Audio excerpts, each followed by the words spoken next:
नमस्ते और प्रणाम दोस्तों, आप सभी का सुशीला लोकगीत चैनल पर स्वागत है।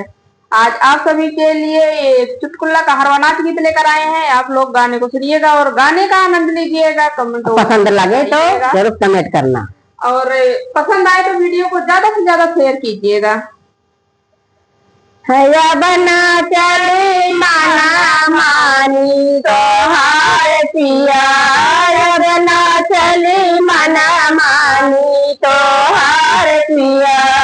हम अपने नैयर के दुलारी, हम अपने नैयर से बनते दुलारी, तू बनाया नौकरानी हमार पिया, तू बनाया नौकरानी हमार पिया।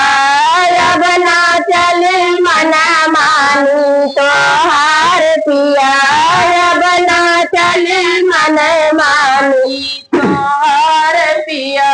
चार चार लड़का हमें मातारी, चार चार लड़कन के हमें मातारी, तूने आया छावा पिया हमार पिया, तूने आया छावा पिया हमार पिया।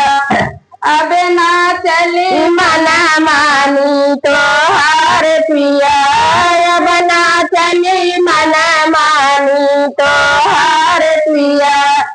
दिल्ली शहर से कैसा हम लड़बे, दिल्ली शहर से कैसा हम लड़बे, तो कर करिया तो हार पिया, तो लगवा हाथ करिया